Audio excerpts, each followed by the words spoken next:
श्री जापू जी ये परम प्रेमी भगवत भक्त थे।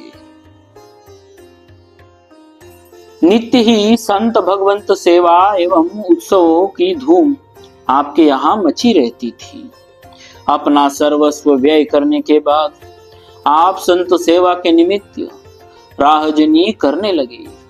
बड़े बड़े धनी मानियों को लूटते थे, गरीबों को कभी नहीं सताते थे। लूट कर आए धन को अपने उपयोग में नहीं लेते थे। एक बार एक सुनार को आपने लूटा और आकर भंडारा किया। सुनार ने आपके घर पर आकर झगड़ा किया। झगड़ा बढ़ते देखकर सिपाहियों ने दोनों को पकड़कर राजा के सामने उपस्थित किया। राजा ने दोनों को कारागार में डाल दिया। श्री जापू जी को अपनी चिंता न थी, पर संत सेवा से वंचित होने से चिंतित हुए। रात को राजा से स्वप्न में भगवान ने कहा कि तूने मेरे भक्त को कैद खाने में बंद कर रखा है, उसे शीघ्र छोड़ दे, नहीं तो तेरा कल्याण नहीं होगा। सवेरा होते ही राजा ने श्री जापू जी को कारागार से मुक्त कर दिया और आपको निरपराध समझा। सुनार को अपराधी समझकर उसको नहीं छोड़ा। श्री जापू जी ने सुनार के बिना अकेले कैद से मुक्त होना स्वीकार नहीं किया। दूसरी रात को भगवान ने पुनः स्वप्न दिया और कहा कि जैसा भक्त कहते हैं वैसा ही करो। राजा ने दोनों को छोड़ दिया। आपने सच्ची घटना बता दी और साधु सेवा की महिमा बताई। इससे राजा और सुनार दोनों के हृदय में भगवत भक्ति एवं संत सेवा की निष्ठा दृढ़ हुई। भगवान जापू जी की सेवा से संतुष्ट हो गए और भूगर्भ में गड़े धन को बताकर उससे ही संत सेवा करने का आदेश दिया। जीवन पर्यंत आपने भगवान नाम जप और सेवा के व्रत को निभाया।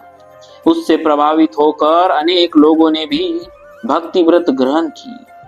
ऐसे थे हमारे श्री जापू जी महाराज। श्री अर्जुन जी आप संत सेवानिष्ठ भक्त थे। एक बार आपने संत सेवा के निमित्त एक भैंस खरीदी। उसके दूध दही और घी से संत सेवा होने लगी। कुछ दिनों के बाद अच्छी भैंस देखकर उसे चोर लोग चुरा ले गए। संत सेवा में बाधा से आपके मन में दुख हुआ। आप भगवान से ही रूठ गए कि आपने ही भैंस चोरी जाए। आपने मुझे जगाया नहीं, भैंस की रक्षा नहीं की, भगवान की सेवा किए बिना जाकर जंगल में बैठ गए। आपके प्रणय रोष से प्रभावित होकर प्यारे प्रभु प्रसन्न हो गए। आपका रूप धारण कर चोरों के पास गए। उन्हें भयभीत करके भैंस ले आए। गांव के किसी परिचित आदमी ने इन्हें जंगल में बैठे देखकर कहा, कहिए जी भैंस कहाँ मिली? इन्होंने कहा कि क्या भैंस मिल गई? उसने कहा घर पर बंधी है। घर पर आकर आपने लोगों से पूछा, इसे कौन कहां से ले आया? लोगों ने कहा, कुछ देर पहले आप ही तो लाए, अब अनजान की तरह पूछ रहे हो।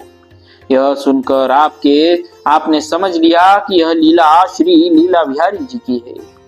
प्रभु को प्रणाम कर सेवा की। संत सेवा से संतुष्ट होकर श्री ठाकुर जी एक न एक लीला इन्हें दिखाया ही करते। ऐसे थे हमारे श्री अर्जुन जी। श्री रूपा जी। श्री रूपा जी का पूरा नाम श्री रूप रसिक देवाचार्य जी था। आप बड़े ही संत सेवी थे। आपका चरित्र 2600 में भी वर्णित है। बोलिए श्री जापू जी महाराज की जय। श्री अर्जुन जी महाराज की जय। श्री रूपा जी महाराज की जय। भक्तवत्सल भगवान की जय।